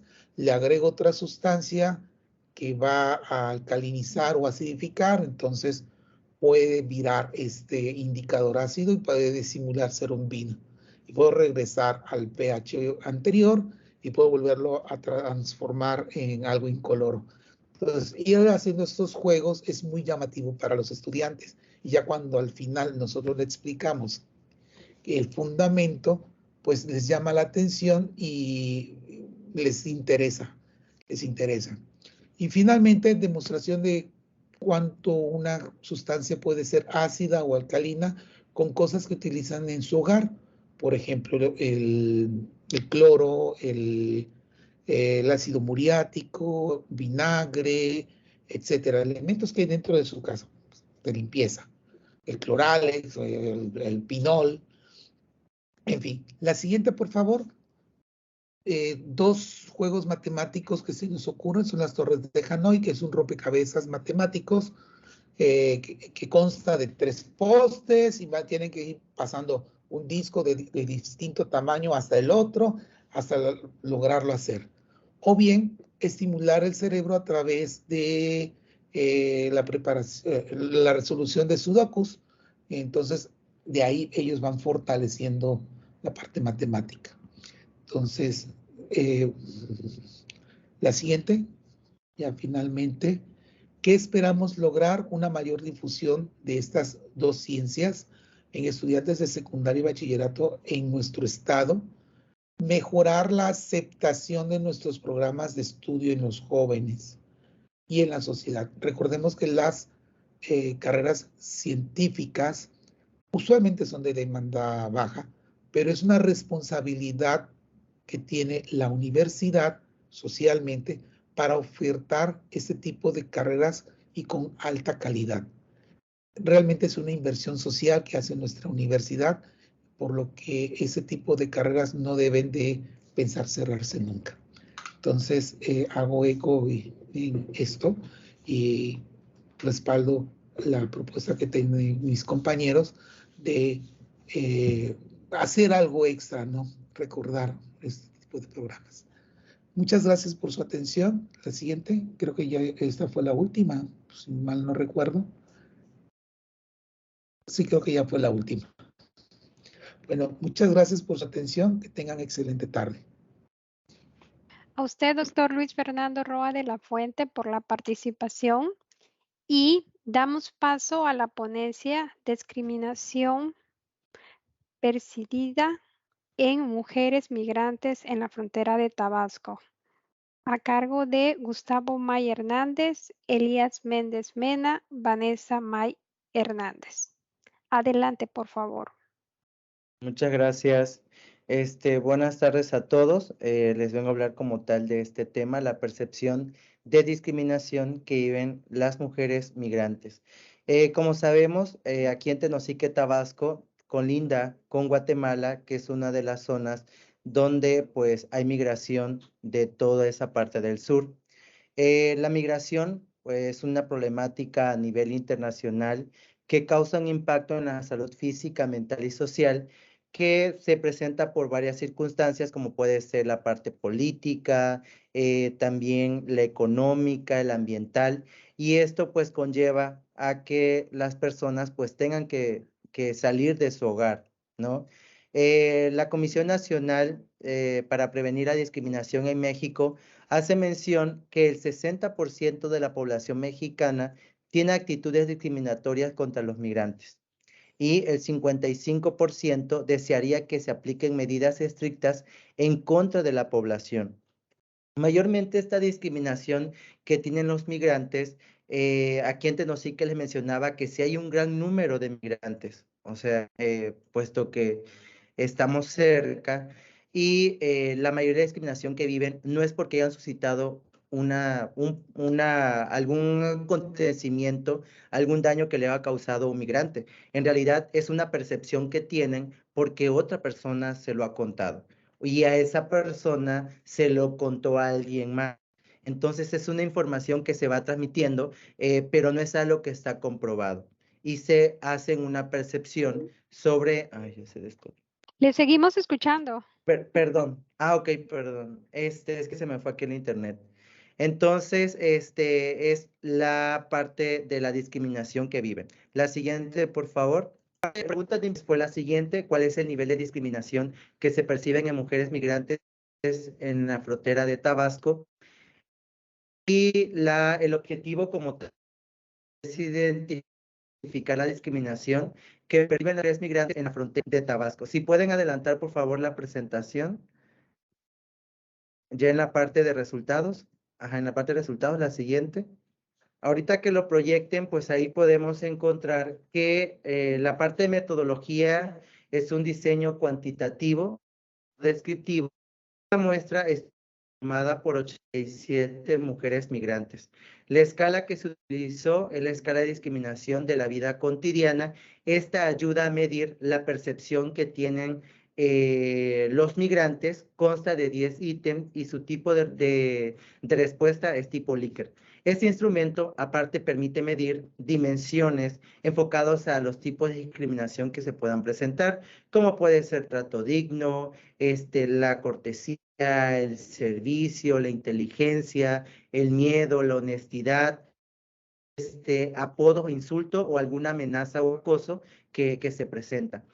También obviamente se ocupó el reglamento de la Ley General de Salud en materia de investigación de salud. Como resultados, pues aquí se puede observar que el nivel de percepción que tienen las mujeres migrantes es baja del 40.2%. Ahora, hay que resaltar este dato importante. Aunque sea bajo, igual hay que resaltar que entre la media fue de 37.9% y la alta de 21.8%, al hacer una suma es de 59.7%. Entonces sí es un porcentaje como tal elevado de la discriminación que viven las mujeres. En la siguiente tabla que ahorita les van a mostrar, aquí lo que presenté son los tipos de discriminación que más se perciben. Les decía que cada ítem pues tiene un dominio de acuerdo a la discriminación que se va presentando en las mujeres. Entonces, uno de ellos es que las personas actúan como si pensaran que no eran inteligentes. Esto tiene un porcentaje del 43.7%. Y los segundos ítems que tuvieron una elevada puntuación y ocupa el segundo lugar, hay un empate han sido tratados con menos respeto que otras personas. Este tiene el dominio de lo que es el respeto, y las personas se comportan como si creyeran ser mejores personas que ellos, con un 40.2%. El que ocupa el tercer lugar, es que perciben un peor servicio que otras personas en almacenes o restaurantes. Con un 30, claro que el número del tercer lugar, para evitar en esta población eliminar más que nada la percepción, porque es una percepción que tiene la población de Tenosique sobre estos conceptos erróneos o la personalidad que tienen a las mujeres migrantes. Entonces, es algo en la que se tiene que trabajar. Aquí, en la parte de la división de los ríos, pues está buscando, o pretendo a buscar estrategias que ayuden a concientizar a la población con las ferias, integrando en la parte de intervención. Empiezo a aplicar una feria que se llama el Día del Amigo Migrante, donde es más que nada complementar tanto a la población tenosiquense con ellos y puedan comprender que la idea que tienen, pues quitarla, ¿no? Porque al fin de cuentas, les digo, no es un suceso que en realidad te estén pasando, solo que es una información que le dice otra persona y ellos se quedan con eso y luego le preguntan y vuelven a quedarse con esa información. Entonces, eso es referente a este trabajo y pues nada más, no sé si tienen alguna duda. Muchas gracias. Agradecemos la presentación de Gustavo Maya Hernández y damos paso a la presentación Derechos Humanos de los Grupos Vulnerables de los Adultos Mayores, a cargo de Leticia Palomeque Cruz. ¿Qué tal? Buenas tardes. Soy el licenciado Víctor. Vengo en representación de la doctora Leticia, ya que por cuestiones personales no va a poder hacer la ponencia, pero me encomendó realizarla por ella. Entonces, adelante. La línea de investigación de la doctora son los derechos humanos, y precisamente en cuanto a esta parte de los adultos mayores, tiene mucha relación. Recordemos que los derechos humanos es algo inherente a las personas, a nosotros como ciudadanos y como seres humanos. No hay una limitante de edad y no existe un tiempo en el que se determine cuándo los derechos se acaban o caducan. Tenemos derechos incluso en la concepción actualmente, hasta posterior a nuestra muerte. Los derechos humanos son algo que nos acompañará toda la vida, incluso posterior a ella. Pero específicamente en cuanto a los adultos mayores que se consideran actualmente como el tercer grupo en edad, pasando por los menores a los adultos y los adultos mayores, en México como país se considera que una persona es adulto mayor cuando cumple los 60 años. Como todo derecho, en nuestro país está previsto y protegido en la Constitución Política de los Estados Unidos Mexicanos, y actualmente en una cuestión de una normatividad internacional también podemos encontrar derechos para esta población en los tratados internacionales suscritos por México, no solamente tratados, sino también convenios o cualquier otro documento. Los derechos más comunes o los derechos generales de la población mayor, y también, por qué no decirlo, muchas veces los más vulnerados, son los siguientes. Al igual que toda la población en general, no se hace ningún tipo de distinción, sin embargo, pues es la población de la cual se está tocando el tema. Tiene derecho a la igualdad de oportunidades, sin importar su origen, género, edad, discapacidad, condición social o de salud, religión, preferencia, estado civil. Es decir, tienen derecho a toda oportunidad de formación y realización, abarcando también la parte de la alimentación, una alimentación adecuada, el acceso al agua, a la vivienda, al vestido, una oportunidad de trabajo remunerado, educación y capacitación, a vivir en un entorno seguro y adaptado a sus necesidades que privilegie su integridad física, su salud y su vida. El hecho de alcanzar una edad, cierta edad, no implica un decremento en los derechos a los que estas personas tienen, valga la redundancia, derecho. Al contrario, muchos derechos se van especificando y aumentando su protección precisamente por esta diferencia o por este estado en el que las personas mayores se encuentran, probablemente donde va decreciendo su salud, donde las actividades cognitivas pueden fallar e incluso enfermedades seniles que se pueden ir presentando. Sin embargo, una enfermedad no implica la pérdida de derechos, al contrario, implica que tanto los familiares o el Estado tienen la obligación constitucional e internacional actualmente para brindarles una protección adecuada para su situación. Participación. Este grupo de personas tienen derecho a la participación en la aplicación de las políticas que incidan directamente en su bienestar. Tienen derecho al libre voto, tienen derecho a participar en todas las elecciones, también a dar opinión e incluso a tener representación en las máximas cámaras, en la Cámara de Diputados y en la Cámara de Senadores, por ejemplo. Cuidados. Las personas adultas tienen derecho a beneficiarse a los cuidados de su familia, a tener acceso a servicios sanitarios y a disfrutar de los derechos humanos. Tienen derecho a la autorrealización, que es aprovechar las oportunidades para desarrollar plenamente su potencial mediante el acceso a los recursos educativos, culturales, espirituales, recreativos y a la participación política. Existe la idea, quizás no generalizada, pero sí muy amplia, de que la edad adulta mayor simplemente es para pasarla, por ejemplo, en un asilo, pasarla encerrados, y sin embargo no. La vida es algo a lo que todos tenemos derecho y podemos hacer con ella en el tiempo que queramos lo que deseemos. Entonces, en este sentido, las personas también adultas tienen derecho a acceder a todas aquellas cuestiones de educación, de recreación. Tienen esta oportunidad, no significa que su vida ha llegado a su fin, al contrario, significa que han entrado en una etapa de mayor especialización. Dignidad es un punto muy importante, pues tienen derecho a vivir con seguridad, ser libres de cualquier forma de explotación, maltrato físico o mental, y tienen derecho a recibir un trato digno en todo momento. La dignidad es un derecho al que todos tenemos acceso, pero muchas veces las personas adultas se ven en situaciones muy tristes, muy lamentables, y precisamente por esa situación de decremento físico, psicológico, muchas veces no puede defenderse, o las instituciones no aplican políticas suficientes que le alcancen a cubrirlos. Tienen acceso a la justicia, tienen derecho a ser oídas con las debidas garantías y dentro de un plazo razonable por un juez o tribunal competente, independiente, imparcial, establecido con anterioridad por la ley, lo que se le llama un debido proceso en caso de ser víctimas de un delito o, ¿por qué no?, también en el caso de que posiblemente se les acuse de haber cometido uno. Un enfoque de derechos y calidad de vida representa un cambio estructural en el diseño de la política pública de vejez con una visión integral de las condiciones que propicien su desarrollo humano. Un enfoque de ciclo de vida y visión prospectiva.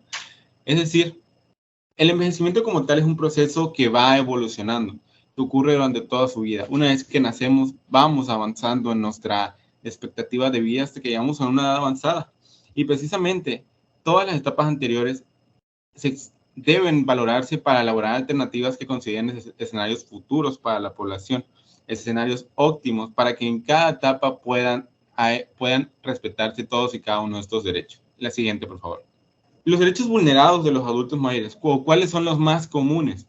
Como se mencionó en un principio, es el derecho de igualdad, por ejemplo, es uno de los más vulnerados. Según el INEGI, para el segundo trimestre de 2022 se estimó que en México residían 17.958.707 personas de 60 años y más. Sin embargo, de esta cantidad de personas, el 70% eran personas que trabajan de manera informal. Es decir, solamente el 30% de la población adulta, mayor de edad, que trabaja es de manera formal. Esto impacta a su vez dentro de otros derechos, como es el acceso a la salud, ya que al no tener un trabajo digno, significa que no cuentan con un seguro de vida que les brinde estos servicios de salud, por lo que les lleva posiblemente a una muerte que no es digna. Y alrededor, por ejemplo, no tengo el dato. Un segundo, por favor. En el 2020, 86.30 personas se encontraban afiliadas a algún servicio de salud. Y como pueden ver, el IMSS constaba con 43.74% de estos afiliados, seguidos del Seguro Popular con 40%, el ISSSTE con 12%, 2.84% en organizaciones privadas y 1.71% en Pemex, Defensa Marina y 1.41% en otros tipos de servicios. Recordemos que los derechos humanos se manejan en base a principios. Uno de ellos es el principio de interdependencia. Es decir, cuando se violenta un derecho, muchos otros derechos son violentados a su vez por este principio de interdependencia, que no se puede separar uno del otro. En México constamos con instituciones que protegen al adulto mayor, tal como el INAPAN, que es garante mayor. En el ámbito particular existen los asilos o refugios, en algún caso igual suelen ser del sector público. También existe la Federación Iberoamericana de Asociaciones de Personas Adultos Mayores, FIAPAN, la cual es un movimiento asociativo, plural y democrático, sin ánimo de lucro, en defensa de las personas adultas mayores. La siguiente. Y contamos incluso con un marco jurídico internacional, como se mencionó en un primer momento, donde se establece que los tratados internacionales están al mismo nivel que la Constitución y por tanto son de observancia obligatoria para todo el Estado mexicano. Contamos específicamente tratados que tratan sobre la protección a derechos de las personas adultas mayores. Contamos, por ejemplo, las reglas de Brasilia sobre el acceso a la justicia, Pacto Internacional de Derechos Económicos, Sociales y Culturales y el Pacto Internacional de Derechos Civiles y Políticos. Bueno, por mi parte sería todo. Les agradezco mucho la atención prestada y gracias. Agradecemos al representante de Leticia Palomeque Cruz por la ponencia y damos inicio a la ponencia Excluidas y Marginadas, la mujer pública en el Estado, en el Tabasco porfiriano, a cargo de José Luis Hernández Morales, Laura Viridiana Díaz Rodríguez. Adelante, por favor. Okay. El presente trabajo tiene que ver con el tema de las mujeres excluidas, que tiene relación, el tema se llama Excluidas y Marginadas, la mujer pública en el Tabasco porfiriano. Fue un trabajo que lo realizamos con la licenciada Laura Viridiana Díaz Rodríguez y su servidor José Luis Hernández Morales. Un trabajo que es de una investigación, documentos que encontramos en archivos históricos que tratan que tiene que ver con la mujer pública, que es sobre la prostitución.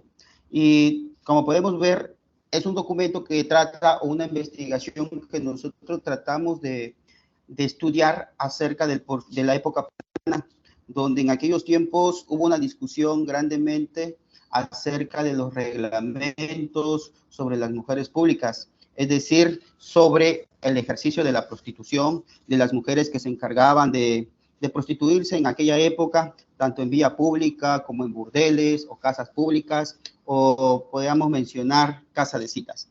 Entonces, todo eso trata este estudio sobre las mujeres excluidas y marginadas. Además, este estudio que nosotros presentamos también es un tema de diversos trabajos, que también no solamente nos basamos en el documento que nosotros estudiamos, sino nos basamos en diferentes tipos de libros, artículos y ensayos para sustentar el trabajo que nosotros estamos continuando escribiendo, que también tiene que ver con la historia de género, la historia social, historia de la sexualidad, entre otros. Con esto nosotros queremos dar a entender que la prostitución atiende en varios aspectos. En este caso, el reglamento sobre la mujer pública atiende varios aspectos, las cuales son salubridad, que tiene que ver mucho con el control de las enfermedades de transmisión sexual, economía, como son los cobros de impuestos, multas, derechos, que también tienen que ver con las disposiciones legales que le permitían al Estado controlar y administrar los ingresos derivados de la prostitución. También en ese trabajo nosotros mencionamos también lo que es el trabajo que se daban la vigilancia, el control y el registro de las mujeres públicas, pues en aquellos tiempos los policías también vigilaban muy, para decirlo así, a las mujeres que se dedicaban a aquel trabajo, ¿no? Entonces los controlaban también, y si cometían algún delito, etcétera, los multaban de hasta 5 pesos o 6 pesos en aquellos tiempos.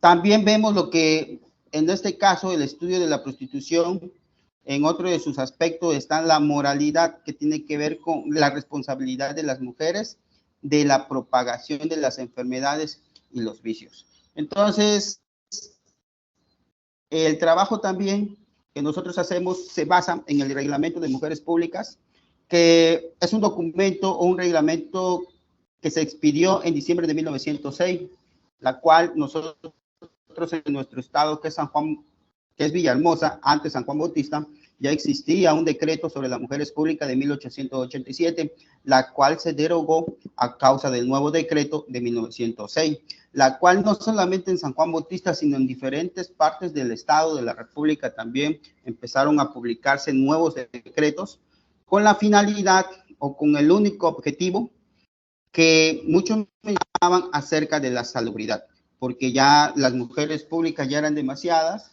y las enfermedades venéreas también ya eran demasiadas. Entonces, el reglamento de las mujeres públicas cuentan con 56 artículos y 4 transitorios. En la Municipalidad del Centro, la mujer pública se divide en 3, las que se dedican a la prostitución.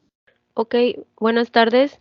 Sí, este tema que el compañero estaba abordando, pues tiene que ver con un estudio que se está realizando a partir de la recuperación de lo que él ya había señalado, una serie de documentos del periodo del Porfiriato en Tabasco, específicamente un documento de 1906, y bueno, ese documento para nosotros fue importante repensar y estudiarlo y sobre todo responder una serie de preguntas sobre cómo es que aquí en el municipio del Centro se definió una forma muy específica sobre qué eran las mujeres públicas y pues eso nos llevó a, como él también ya lo ha señalado, hacer una serie de recuperación de información, de lecturas, de síntesis sobre la bibliografía y la historiografía disponible sobre el tema.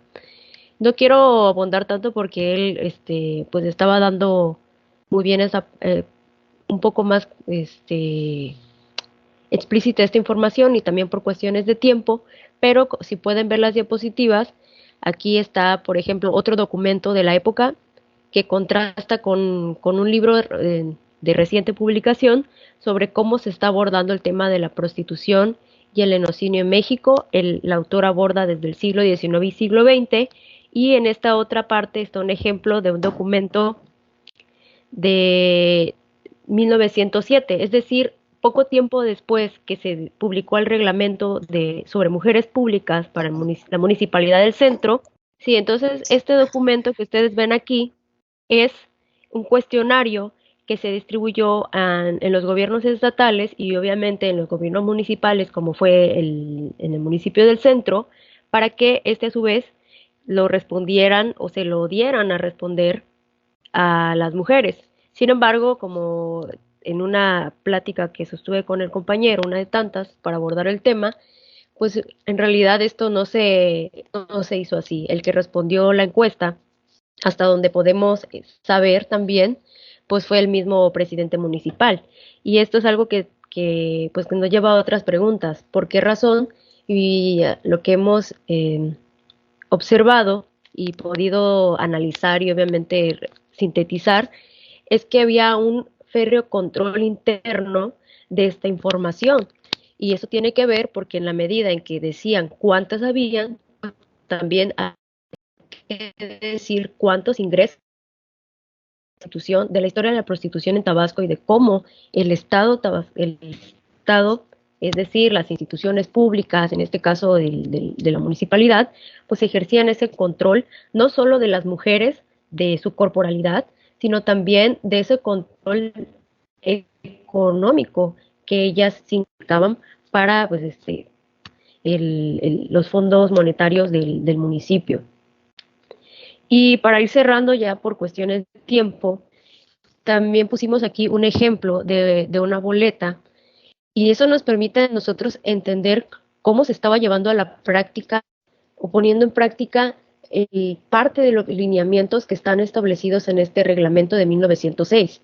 Porque allí, si se logra apreciar en la imagen, en el bando de policía señala limpieza general de calles, de secciones de las partes fangosas, y entre otros asuntos también está el reconocimiento de prostitutas clandestinas, algo que estaba también establecido en ese reglamento, y obviamente con esto nosotros podemos entender un poco más claro ese horizonte de cómo es que ese reglamento se estaba llevando a la práctica, y sobre todo cómo es que se buscó la manera de regularizar y de controlar esta práctica, y sobre todo de tener ese control de la economía, de los cuerpos de las mujeres y de los espacios donde les permitían, entonces, dice allí en el reglamento, donde se practica la prostitución. Como para cerrar esta exposición, porque aún no estamos en ese proceso de concluir el tema, es un estudio mucho más amplio, quisimos también compartir parte de la publicidad que había en la prensa de la época, para que ustedes puedan ver cómo está ese contraste. Primero se publicaban los reglamentos de las mujeres sobre la prostitución, y a su vez también se promueven una serie de productos y servicios para las mujeres de Tabasco. Tal vez se pregunten qué relación guarda una cosa con la otra, pero es que tiene que ver todo con la corporalidad, sobre ese forma de ver y entender la mujer, no solo como el sujeto que puede generar ingresos, sino también como el sujeto físico. Y desde esa época vemos cómo se van a delinear las expectativas en torno a lo femenino. Vemos aquí en este ejemplo sobre el tema de los senos, pero es algo que también van a estar muy presente en los años siguientes, porque el tema del control sobre la prostitución es algo que se va a dar de forma paulatina en los siguientes años, aunque con otra caracterización que tiene que ver más, o que está más orientado hacia un tema de salubridad, y sobre todo ya no tanto en esa parte de lo económico, pero que si uno empieza a revisar en los años posteriores, hasta ya entrado nuestra época, pues vamos a ver cómo se ha diferenciado esa forma de percibir y definir la prostitución, y sobre todo la prostitución femenina, porque en este periodo, vuelvo a 1906, no se habla de la prostitución masculina, aunque es un tema que también existe, pero pues simplemente no está ni siquiera tratada o abordada de alguna manera en la historiografía tabasqueña. Con esto damos por concluida nuestra participación. Agradecemos el que nos hayan permitido compartir las diapositivas de esta forma, y también agradezco al compañero José Luis por compartir conmigo parte de la documentación que ha ido recuperando, y yo también abonar en esta parte de la investigación. Muchas gracias. Gracias a ustedes. Aunque tuvimos algunos detalles en cuanto a lo técnico, el tema es muy importante, la verdad, como cada uno de los que se expusieron hoy. Agradecemos a cada uno de los ponentes y damos paso a la parte de preguntas y respuestas de estas últimas 4 presentaciones. Como saben, la pueden hacer por medio del chat, o si levantan su mano, le podemos dar acceso a los micrófonos para que puedan hacer la pregunta directamente. Si no hay preguntas, pues no me resta más que agradecer las participaciones. Son temas muy importantes. Vemos que la parte científica, la parte de investigación se da en diferentes rubros, en diferentes partes, en diferentes culturas, con diferentes problemáticas que están abordando cada uno de los ponentes. Muy importante, abonan mucho al conocimiento social, cultural, y Si no hay preguntas, pues damos por concluido los trabajos en esta sala número 19. Les agradezco infinitamente a nombre del maestro Melchor Hernández Hernández y del comité organizador sus participaciones. Les invitamos para seguir con el programa. Todavía no ha terminado. Cerramos esta sala, pero pueden ir a las otras a escuchar los trabajos que se presentan y les invitamos para la participación de los próximos eventos. Que tengan una linda tarde. Maestra, Buen provecho. la foto. Doctora La foto, Lorena. maestra. Sí, ¿No van a entonces. tomar foto? Sí, perdón, sí. estaba esperando la intervención, que terminara la intervención la doctora Lorena para dar esa indicación. Le voy a pedir a la compañera Laura Viridiana que si puede dejar de compartir para que podamos tomar la foto de todos los participantes, y les pido por favor que enciendan su cámara para que procedamos a la misma. Perfecto, entonces usted nos dice, ¿eh? Sí, la foto la estoy tomando en modo auditorio para que cumplamos con ese requisito. Muy bien, 1, 2, 3. Esperamos que más profesores puedan abrir la cámara, los que están aquí presentes. Y 1, 2, 3. Listo, doctora Lorena, pues ya se tomó la foto de quienes encendieron su cámara. Gracias. Bueno, pues buen provecho, que tengan una linda tarde. Hasta luego. Muchas gracias. Gracias.